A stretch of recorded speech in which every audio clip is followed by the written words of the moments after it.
Dear student, तो आज हम लेक्चर नंबर 40 करने जा रहे हैं। तो मॉड्यूल का डिस्कशन हम कर रहे थे, ठीक है। तो इसमें हमने स्टेज 1 के क्वेश्चन ख़त्म कर दिए हैं जी, ठीक है। अब हम स्टेज 2 के क्वेश्चन स्टार्ट करते हैं आज, ठीक है। तो स्टेज 2 में देखेंगे, स्टेज 2 के क्वेश्चन स्टार्ट करने जा रहा हूँ मैं। तो देखिए पेज नंबर 32 पर, स्टेज 2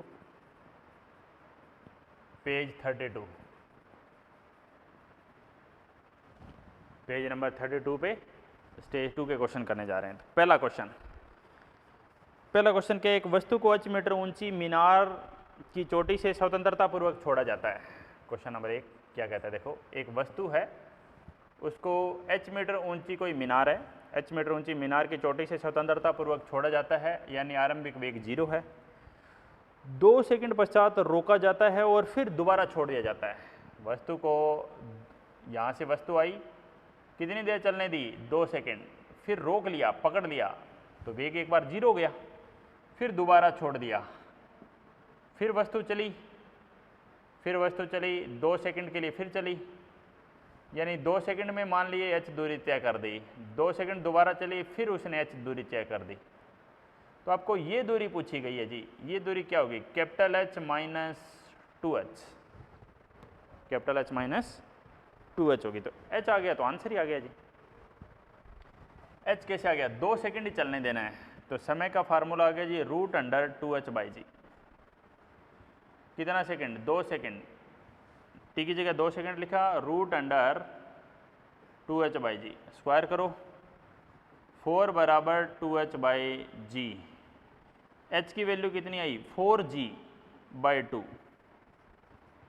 यानी 2g, यानी कितना 20 मीटर, h का मान 20 मीटर आया। तो ये कितना आएगा जी, ये आया जी capital H minus 2h, capital H minus 2h कितना, तो ये कितना आया capital H minus 40, capital H minus 40। Stage 2 का पहले का आंसर है जी 4, बिल्कुल सही आंसर है, ठीक है। क्वेश्चन नंबर 2 देखिए, क्वेश्चन नंबर 2 क्या है। क्वेश्चन नंबर 2 कहते हैं 3 कण मूल बिंदु से एक ही समय में प्रारंभ होते हैं, पहला u1 वेग से, दूसरा u2 से, तीसरा, तो तीसरे कण का वेग क्या होना चाहिए कि तीनों एक ही सरल रेखा में रहें। ये भी एक स्टैंडर्ड क्वेश्चन है, इसको चेक बाय ऑप्शन से करना पड़ेगा। देखो मैं एक वेग ले रहा हूँ यहाँ पर u1, एक वेग ले रहा हूँ यहाँ पर u1, या इसको u2 बोला गया है, और यहाँ वाले को मैं u3 ले लेता हूँ जी। ये x बराबर y लाइन है, कितने डिग्री पर होती है बताओ, 45 डिग्री पर होती है। तो इस क्वेश्चन को आप कैसे करोगे, ये देखिए x बराबर y लाइन है, वो 45 डिग्री पर होती है, तो आप इसके घटक ले सकते हो। जैसे मुझे u3 लेना है, तो u1 cos 45 लिखूं, या फिर u2 cos 45 लिखूं, ठीक है, ये वैल्यू रहेगी u3 की। अब मैं ये मान के चल रहा हूँ जी, जैसे सारे ऑप्शन मैं चेक कर रहा हूँ, मैं u1 u2 को बराबर ले लेता हूँ, u1 बराबर u2 बराबर u ले लेता हूँ, अज्यूम कर रहा हूँ, मैं मान के चल रहा हूँ, ऐसा मान लिया मैंने, माना, तो ये u आ जाएगा। तो u3 चाहे यहाँ से देखो या यहाँ से देखो, u3 कितना आएगा, u cos 45 होता है जी √2, 1/√2, तो ये आ गया जी u/√2 आ जाएगा जी। तो पहला ऑप्शन क्या कहता है, पहला ऑप्शन कहता है जी u3 की जो वैल्यू आनी है वो कितनी आनी है जी, u1 + u2/2। दूसरा कहता है जी u3 की जो वैल्यू आएगी वो आएगी √u1 u2। तीसरा कहता है जी u3 की जो वैल्यू आएगी वो आएगी u1 u2 upon u1 + u2। और चौथा कहता है जी √2 u1 u2 upon u1 + u2। अब u1 u2 को हम बराबर मान चुके हैं, तो चेक बाय ऑप्शन लगाओ, u + u/2 u आएगा, u × u, ये भी u आएगा, यू प्लस यू, ये कितना आएगा u/2, √2 you upon you plus you 2u, यानी ये आएगा जी u/√2, कितना आएगा ये u/√2, यानी यही एक आंसर है, क्योंकि हमें तो u/√2 चाहिए था, इसलिए हम बोल सकते हैं इसका कौन सा आंसर आया है, इसका 4th आंसर ही आएगा जी। समझ गए हो? ठीक है भाई, आगे बढ़ते हैं नेक्स्ट।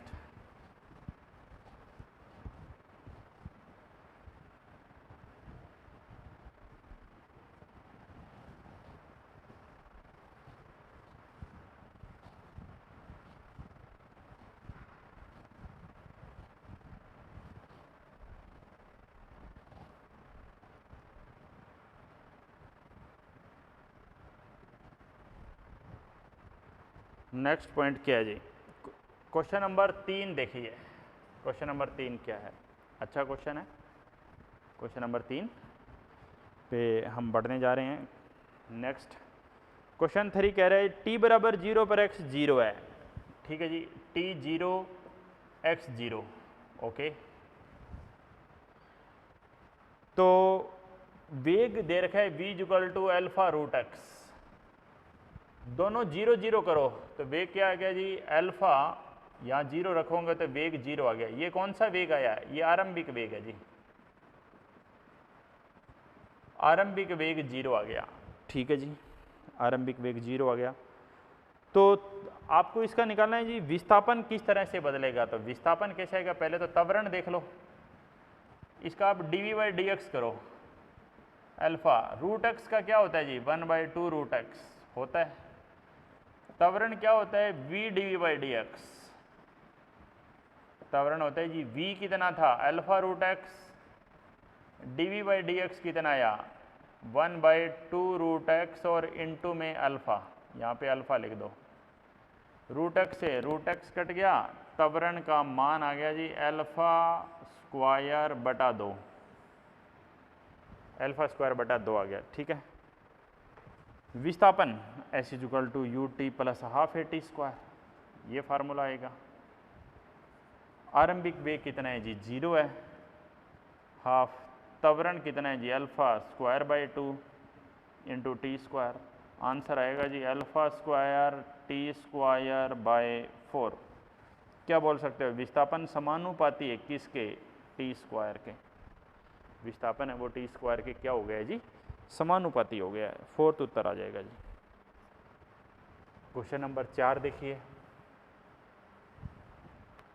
क्वेश्चन नंबर 4 क्या है? क्वेश्चन नंबर 4 कह रहे हैं नियत बल के अंतर्गत एक विमा में गतिशील एक कण का विस्थापन समय ग्राफ, विस्थापन समय समीकरण दी गई है। t = वर्गमूल x + 3, x मीटर में सेकंड में कण का विस्थापन ज्ञात करिए जब वेग 0 हो। तो पहले वेग तो निकालो। वर्गमूल x का मान आया जी, ये वर्ग कर दो, a² + b² - 2ab, सही है जी। वेग क्या होगा जी? dx/dt, 2t + 0 - 6, वेग कितना आया? 2t - 6, और वेग को क्वेश्चन में क्या बोला है? 0 कर दीजिए। तो 0 करेंगे तो क्या आएगा? 3 सेकंड, 3 सेकंड पर वेग 0 हो रहा है। ठीक है, तो आपको ज्ञात क्या करना है बताओ? विस्थापन ज्ञात करना है, यानी इस समीकरण में मान रख दो जी, और क्या है? x = t² + 9 - 6t, 3 का स्क्वायर + 9, 6 × 3, 9 + 9 - 18, 18 - 18, 0 आ गया जी। कौन सा उत्तर आएगा बताओ इसका? इसका उत्तर 0 आएगा, यानी पहला ऑप्शन आएगा। क्वेश्चन 5 देख लीजिए। क्वेश्चन 5 कह रहा है एक कण एक समान त्वरण से गतिशील है। एक कण है वो एक समान त्वरण से गतिशील है, एक समान त्वरण से गतिशील है। v1 v2 v3 क्रमशः समय अंतराल में औसत वेग है। तो ये देखिए जी, ये 3 पॉइंट ले सकते हैं हम। यहाँ वेग v1 बोल दूँ, यहाँ वेग v2 बोल दूँ, और यहाँ वेग v3 बोल दूँ। ठीक है। ये समय अंतराल दिए हुए हैं जी अलग अलग, ये अलग अलग हमें समय अंतराल दिए हुए हैं। ये समय अंतराल T1, समय अंतराल T2 और समय अंतराल T3 है। कौन सा संबंध सही है इसके बारे में बात। आप देखो त्वरण क्या होता है जी, वेग में परिवर्तन बटा समय। त्वरण क्या होगा जी, वेग में परिवर्तन बटा समय। अब वेग में परिवर्तन पहले इन दोनों में देखो तो क्या होगा, या तो v2 माइनस v1 कर दो या v1 माइनस v2 बटे में समय कितना हुआ T1 प्लस T2। अब अगर त्वरण एक समान है तो इन दोनों में भी वही आएगा, v2 माइनस v3 समय कितना T2 प्लस T3। इसको आप कैसे लिख सकते हो, इसको आप ऐसे लिख सकते हो v1 minus v2 minus v3 T1 plus T2 और T2 प्लस T3 अनुपात में लेना चाहिए।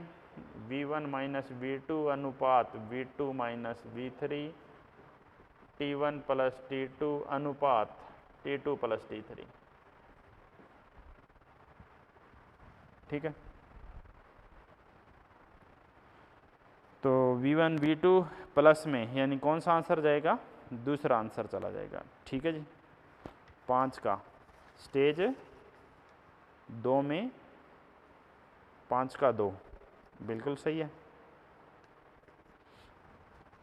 तो आगे बढ़ते हैं जी नेक्स्ट पॉइंट पर।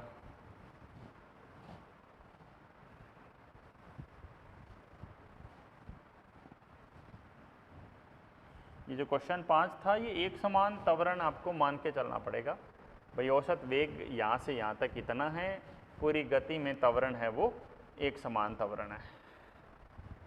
ठीक है,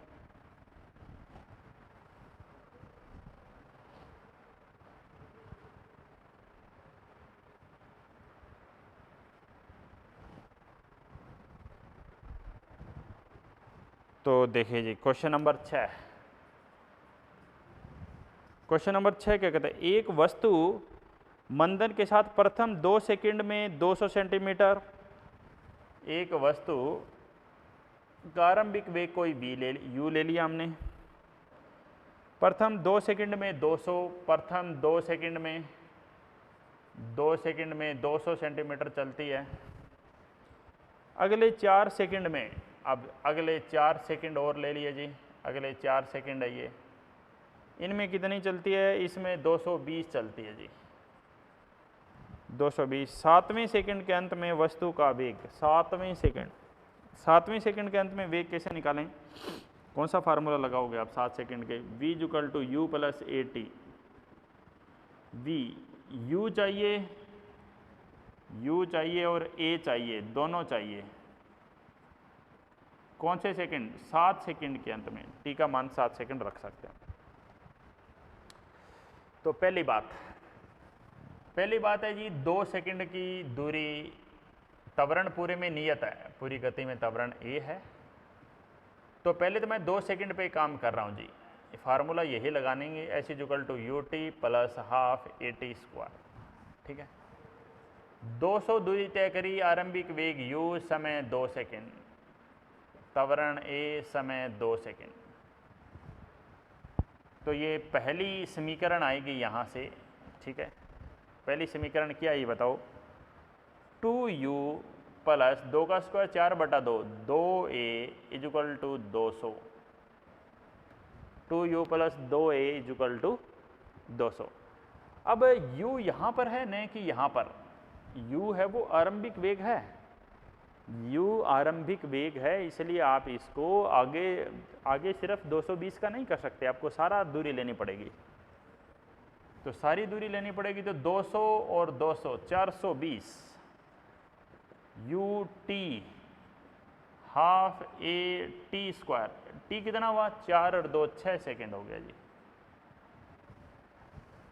420 बराबर 6u प्लस 6 का स्क्वायर 36 बटा 2 18 ये समीकरण 2 आ गई। अब मुझे दोनों समीकरण का प्रयोग करके u भी चाहिए। ठीक है, तो आप इस समीकरण को ऐसा कर सकते हो, इसको आप समीकरण को ऐसा कर दो कि आप 3 से भाग दे दो इसको, 3 से आप इस समीकरण को छोटा करोगे, 3 से ये भाग चला जाएगा, बिल्कुल चला जाएगा। तो देखो क्या मिलेगी, 6 तिया 18, 2 तिया 6, 3 से भाग दिया, 3 एकम 3, 140, 3 से 6 तिया 18, 2 तिया 6, 14 तिया 42, ये समीकरण आ गई जी 2। इसको समीकरण 2 बोल दो। अब 2u से तो 2u कैंसिल हो जाएगा, इसको ऐसे लिख दो, 2u प्लस 6a बराबर 140। तो समीकरण 1 और 2 माइनस कर दो जी, समीकरण 1 माइनस 2 कर देते हैं। समीकरण 1 क्या थी जी, 2u प्लस 2a बराबर 200, और ये समीकरण है जी 2u प्लस 6a बराबर 140। माइनस कर दीजिए, ये कट गया, माइनस का 4a बराबर 60, ठीक है। a का मान आया जी -15 चौके 60, ठीक है। a का मान किसी भी एक समीकरण में रख दो, जैसे मैं इसमें रख देता हूँ 2u प्लस 2a बराबर 200। तो 2u का मान कितना है जी, 200 प्लस 30, 230, 200 प्लस 30, 230 आ गया जी। u कितना आ गया जी, 115 मीटर पर सेकंड आ गया जी u, ठीक है। u का मान आया जी 115 मीटर पर सेकंड, a की जगह -15 रखना है, तो 115 ये आ गया और 15, 101 की जगह 15 आ गया u। तो ये मान कितना है देखो, माइनस करना पड़ेगा, 7 5 35, 3 5 एकम 5 और 3 8, 85, ठीक है जी। u का मान 2u प्लस 2a बराबर 200, a का मान आया जी -15, -30 इधर आएगा, प्लस 30, 230, 115, सही है। 115 माइनस 85 कितना आएगा बताओ, 0, 11 माइनस 8 3, 30 मीटर। इसका आंसर देखना कुछ गड़बड़ है इस क्वेश्चन में, इसका आंसर क्या जा रहा है जी, इसका आंसर क्वेश्चन नंबर 6 का स्टेज 2, क्वेश्चन नंबर 6 का आंसर जा रहा है जी 2, 10। पूछा क्या उन्होंने, 7वें सेकंड के अंत में वस्तु का वेग कितना होगा। 7वें सेकंड के अंत में, भाई वस्तु तो रिटार्डेशन कर रही है, आरंभिक वेग कितना 115, 7वें सेकंड के अंत में वेग, 7वें सेकंड के अंत में वेग निकालना है। तो कैलकुलेशन देख लो आप एक बार दोबारा से,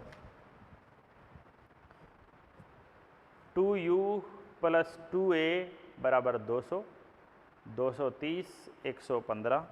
अगर मैं यहाँ पे रखता हूँ तो, यहाँ पे रखता हूँ तो देखो सेम आ रहा है कि नहीं, 2u प्लस 6a कितना 15 बराबर कितना 140, 2u बराबर 140, 15 चौके 60, 15 पा 75, 15 छिके 90, 2u बराबर 0, 9 और 4 13, 230 ही आ रहा है, u 115 ही आ रहा है जी, u 115 आ रहा है। तो फार्मूला 7 सेकंड के बाद का अंतिम वेग v equal to u plus at, ये कैलकुलेशन गड़बड़ है, ये कैलकुलेशन गड़बड़ करी आपने यहाँ पर। 7 5 35, असल 3, 7 एकम 7 और 3 10 105, आ तो गया 10 मीटर, ठीक है। तो ये था जी क्वेश्चन नंबर 6, ठीक है भाई। अब बात आगे बढ़ाते हैं, क्वेश्चन नंबर 7 पे जाते हैं जी। क्वेश्चन नंबर 7 क्या है देखिए, दो कार ए और बी एक ही दिशा में चल रही है, दो कार ए और बी एक ही दिशा में चल रही है, ए का वेग ज़्यादा है, कार बी से एस दूरी पीछे है, कार बी से एस दूरी पीछे है जी। ठीक है। तो कार ए का चालक एक समान मंदन ए उत्पन्न करता हुआ ब्रेक लगाता है, दोनों कारों में टक्कर नहीं होगी। कब टक्कर नहीं होगी? ये देखिए, आप ये देखो, जब अंतिम वेग समान हो जाए, जब अंतिम वेग समान हो जाए, यानी जो सापेक्ष वेग कहूं मैं, सापेक्ष वेग अंतिम सापेक्ष वेग क्या होना चाहिए? 0। और सापेक्ष वेग आरंभिक सापेक्ष वेग कितना है? ये है। तो फार्मूला लगा दो जी, v² - u² equal to 2as। और रिलेटिव लिख रहा हूं, रिलेटिव का मतलब सापेक्ष वेग होता है। अंतिम सापेक्ष वेग 0 करना है, आरंभिक सापेक्ष वेग है जी va - vb का होल स्क्वायर, मंदन हो रहा है तो माइनस का a त्वरण, और दूरी कितनी है जी? s। तो क्या निकालना था बताओ? s निकालना था। s का आना चाहिए जी va - bb का whole square upon 2a।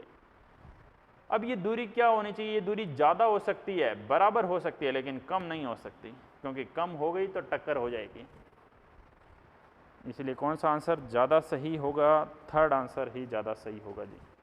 Question number 7 का थर्ड आंसर। ठीक है जी, बिल्कुल सही है। आगे बढ़ते जाते हैं। नेक्स्ट देखिए,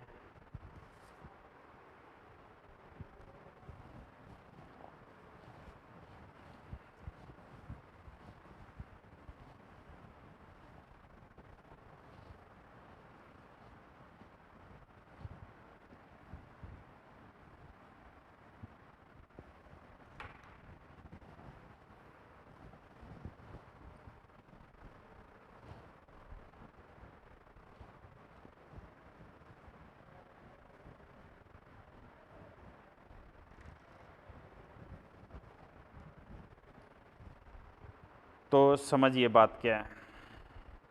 क्वेश्चन नंबर 8, क्वेश्चन नंबर 8 करने जा रहे हैं हम। क्वेश्चन 8 कह रहे हैं, एक ड्राइवर ट्रैफिक सिग्नल देखकर 400 मीटर पहले ही ब्रेक लगा देता है, ब्रेक लगाना शुरू कर देता है। मैं कह रहा हूँ जी, यहाँ पे ट्रैफिक सिग्नल है, ठीक है, लाइटें हैं, यहाँ पे ड्राइवर, कार का ड्राइवर है, कितनी मीटर दूरी पर है? 400 मीटर दूरी पर। किस चाल से जा रही थी? 15 मीटर पर सेकंड से, ठीक है। किस से मंदन लगाया? कार के जो ड्राइवर है,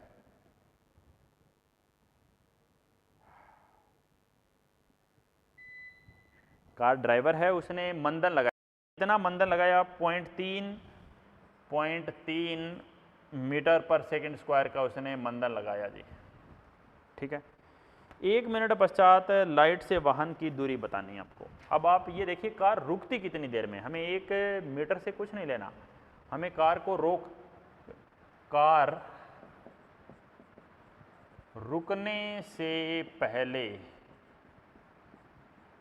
तय करेगी दूरी। कार रुकने से पहले कितनी दूरी तय करेगी? v² - u² equal to 2s।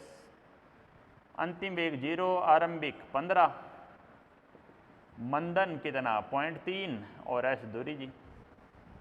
तो दूरी कितनी तय कर लेगी जी? 15 का स्क्वायर 225 बटे में 0.6। तो यह आएगा जी 225 के आगे 0 बटे में 6। कितनी दूरी तय कर लेगी? 6 12 6 3 18, बचेंगे कितने? 4, 6 7 42, बचेगा 1, 6 कम 6, ना दोबारा देखो, 6 3 18 बचे 4, 6 7 42, 42 और 3 45, 3 बचेंगे। 6 12 6 3 18, 6 चौक 24 और 6 पंजे 30, 375 मीटर। कार है वो अभी कहाँ पर आ गई है मैं आपको बताऊं। कार 375 मीटर की दूरी तय करके आ गई है जी। कार यहाँ पर है जी। अब कार ने कितनी दूरी तय कर ली? 375। बची दूरी कितनी? 400 माइनस 375, ये दूरी कितनी आ गई जी? 25 मीटर आंसर आएगा। आएगा कि नहीं बताओ? बिल्कुल भाई 25 मीटर कार दूर है। टाइम से क्या लेना, 1 मिनट 2 मिनट हो भाई, कार रुकने से पहले कितनी दूरी तय कर रही है वो हमें निकालनी थी। 8 के बाद 9 नंबर क्वेश्चन में आ जाइए। क्वेश्चन नंबर 9 क्या कहता है? क्वेश्चन 9 कह रहा है एक वाहन 4 मीटर पर सेकंड स्क्वायर का अधिकतम त्वरण, नहीं हाँ सही है, एक वाहन 4 मीटर पर सेकंड अधिकतम त्वरण उत्पन्न कर सकता है, ब्रेक 6 से लगा सकता है, न्यूनतम समय जिसमें वह 3 किलोमीटर की दूरी तय कर सके। तो इसको थोड़ा सा अच्छा क्वेश्चन है। देखो क्वेश्चन 9 क्या है, एक वेग समय ग्राफ बताया था, अगर आपको याद हो तो एक वेग समय ग्राफ था। इसमें एक बार त्वरण था अल्फा, मंदन था बीटा, कुल समय था टी। ठीक है, तो ग्राफ का क्षेत्रफल आता था जी, ग्राफ वीटी ग्राफ का क्षेत्रफल विस्थापन देगा।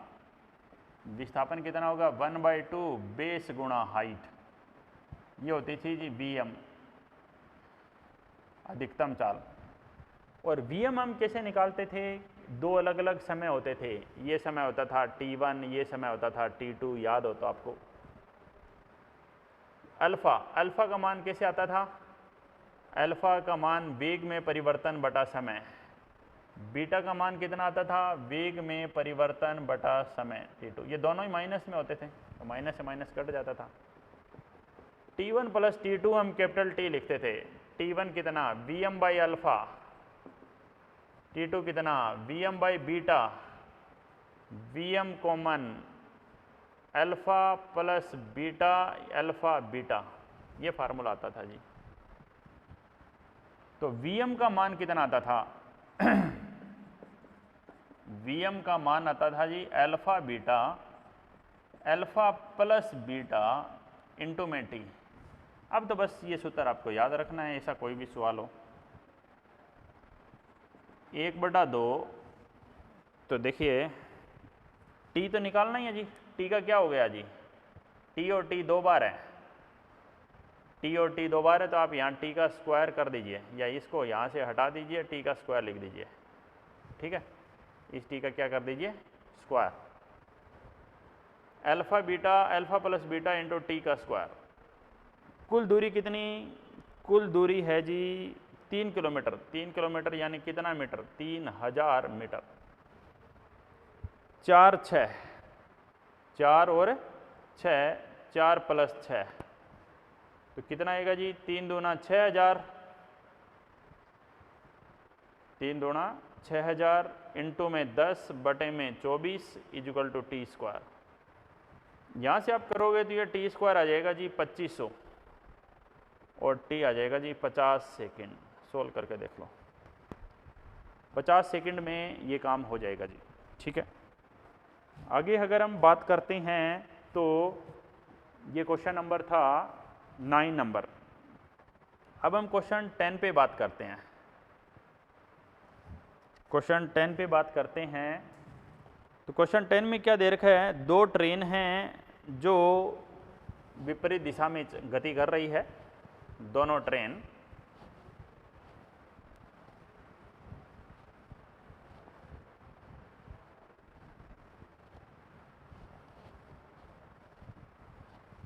क्वेश्चन नंबर 10 देखिए, क्वेश्चन नंबर 10 क्या है?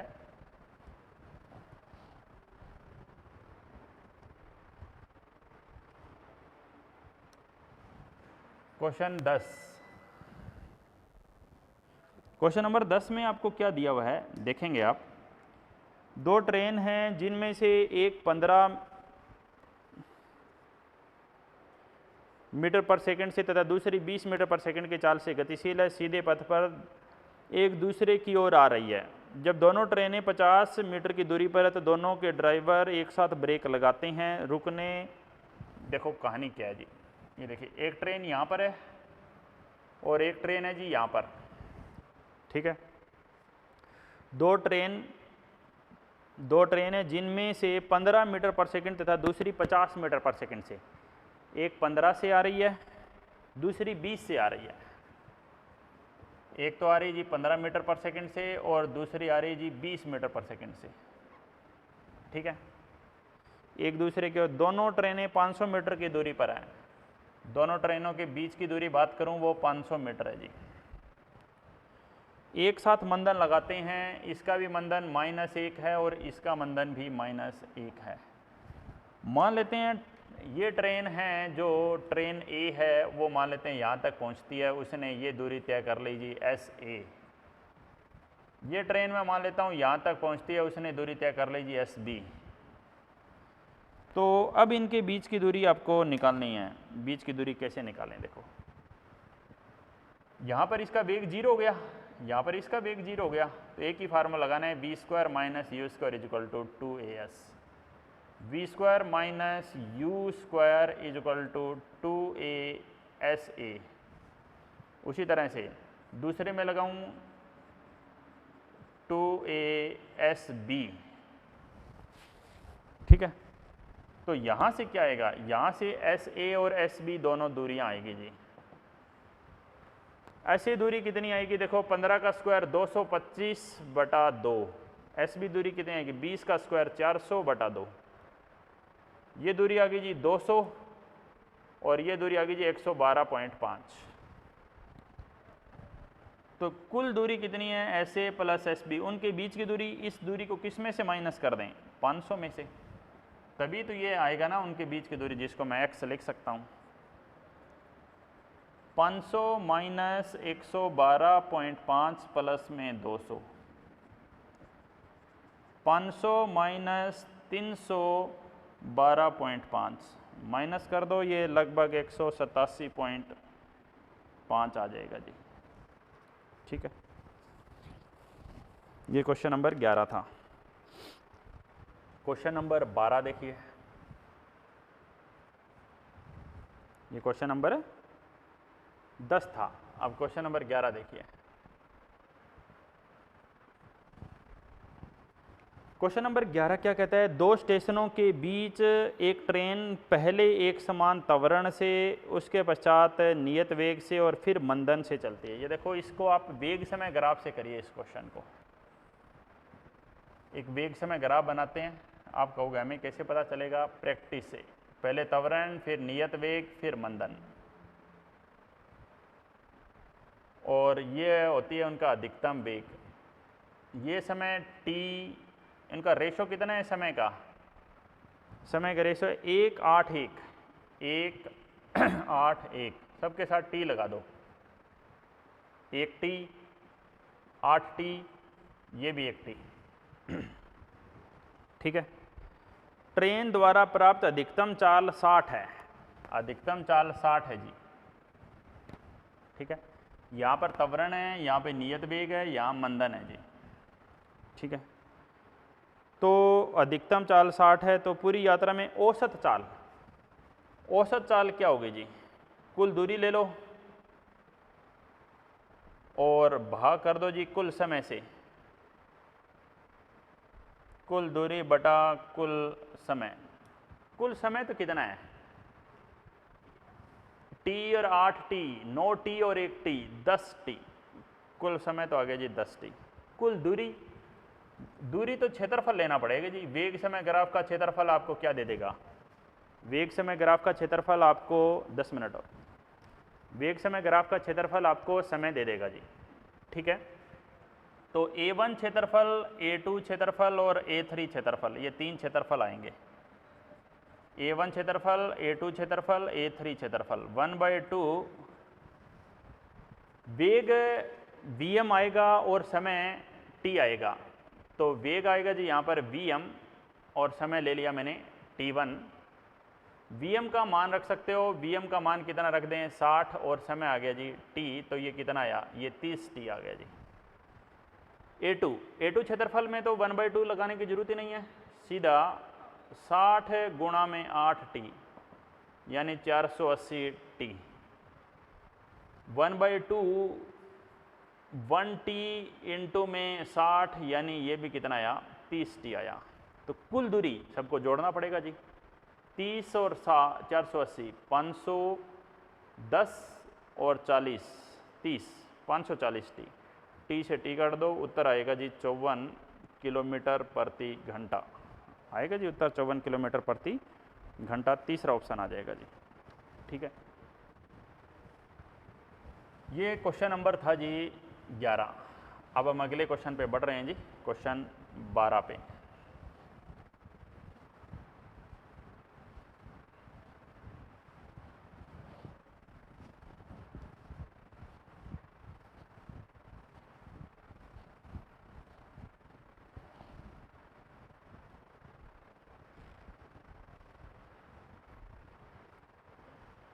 क्वेश्चन नंबर 12 क्या कहता है, देखिए क्वेश्चन 12,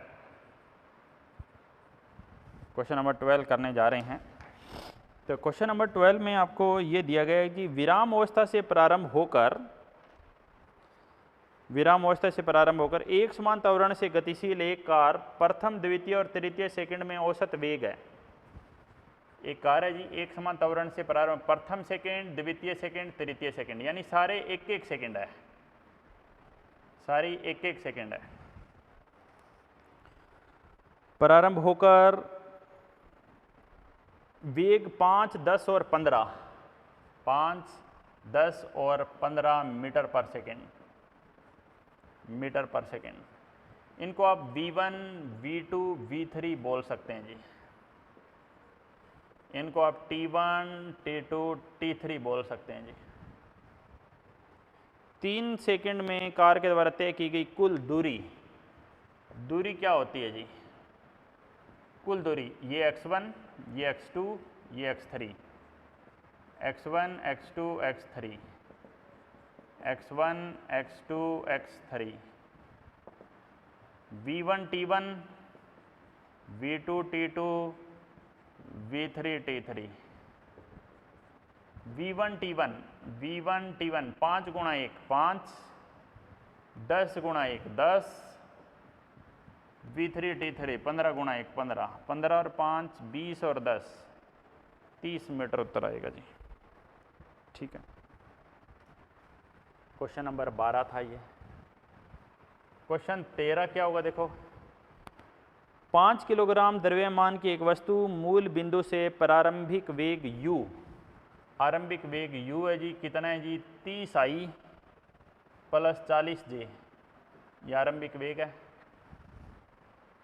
वस्तु पर एक बल लगता है जी, त्वरण दिखाओ, त्वरण, त्वरण क्या होता है? बल बटे द्रव्यमान।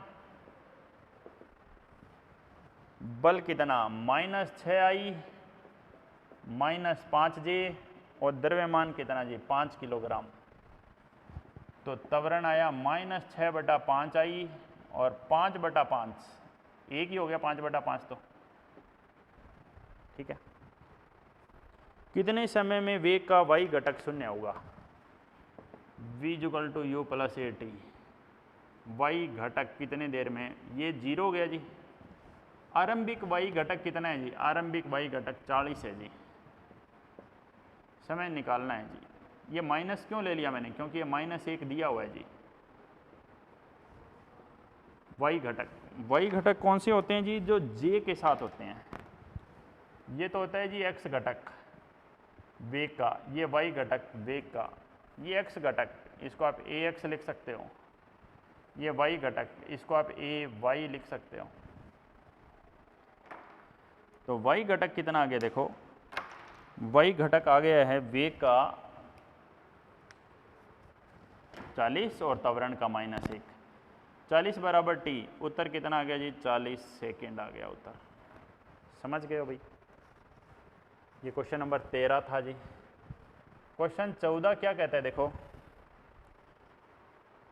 क्वेश्चन नंबर 14 में एक पत्थर को h मीटर ऊंची मीनार से गिराया जाता है। ठीक है जी, एक पत्थर है, उसको h मीटर ऊंची मीनार से गिराया जाता है। यहाँ से एक पत्थर को छोड़ रहे हैं जी। ठीक है, 1 सेकेंड पश्चात दूसरे पत्थर को मीनार की खिड़की से, जो कि चोटी से 20 मीटर नीचे से गिराया जाता है। ये तो पूरी h दूरी तय करने वाला है, ये तो पूरी h दूरी तय करने वाला है। दूसरे को क्या किया इन्होंने? 20 मीटर नीचे एक खिड़की है। ठीक है जी, दूसरा पत्थर को क्या किया इन्होंने, 1 सेकंड पश्चात दूसरे पत्थर को मीनार की खिड़की जो कि चोटी से 20 मीटर नीचे से गिराया जाता है। दूसरे पत्थर को यहाँ से छोड़ा, ठीक है, वो भी 1 सेकंड बाद। ये t बराबर 0 पे चल रहा है और ये t बराबर 1 सेकंड पे चलेगा। दोनों एक ही समय पर पृथ्वी पर पहुंचते हैं तो h का मान बताइए। ये h है, इसका आपको मान बताना है। दोनों ये और ये बराबर समय में धरातल पर पहुंचते हैं, एक साथ पहुंचते हैं जी, ठीक है। तो सबसे पहले तो आप देखो, ये तो पूरा t सेकंड चला और ये कितना चला जी, ये तो t-1, 1 सेकंड कम चला ये। इस t का फार्मूला कितना लगाऊं, इस t का फार्मूला तो होगा जी √2h/g होगा। यहाँ पर क्या है, यहाँ पे समय कितना है t-1, तो दूरी कितनी है √2h/g। h तो ये हो गया ना जी, तो ये दूरी कितनी बची h-20, सही है जी, h-20, ठीक है।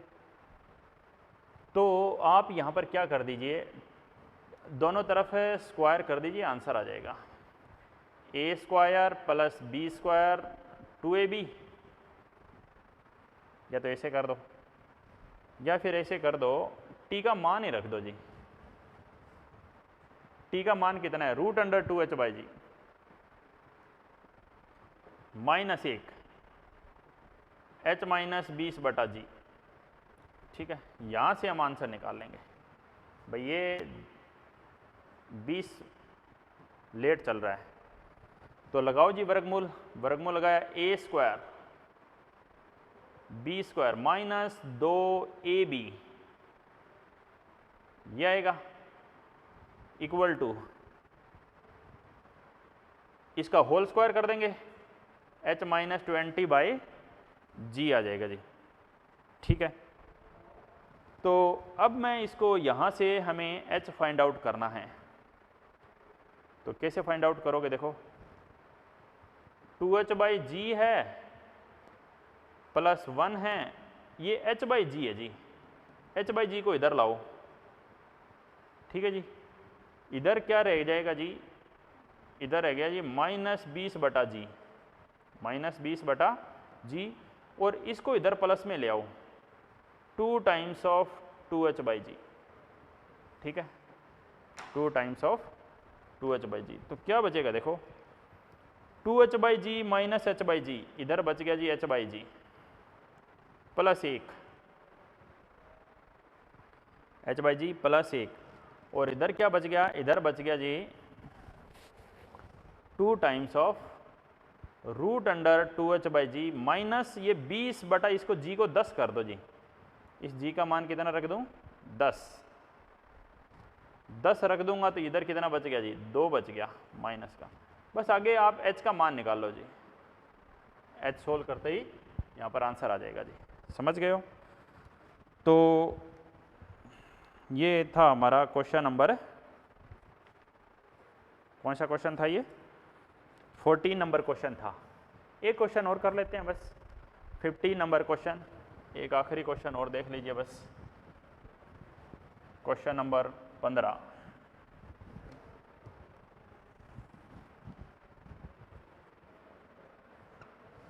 क्वेश्चन 15 क्या कह रहा है, यू चाल से ऊपर की ओर फेंका गया एक पत्थर अधिकतम ऊंचाई h प्राप्त कर लेता है, उसी स्थान से 2u चाल से फेंका गया दूसरा पत्थर अधिकतम ऊंचाई H प्राप्त कर लेता है। h और h में क्या संबंध है, आसान क्वेश्चन है ये। तो देखो ये फार्मूला होता है जी v² - u² बराबर 2s। यहाँ से आपको पता है जी तय की गई ऊंचाई का ये सूत्र होता है, अंतिम वेग 0 कर देते हैं तो u²/2g ये सूत्र होता है जी, ये सूत्र होता है। जब अंतिम वेग 0 कर देंगे, जब v0 हो तो ये सूत्र होता है। u ऊंचाई से फेंका गया पत्थर अधिकतम ऊंचाई h क्या है जी, u ऊंचाई से फेंका गया, ठीक है जी।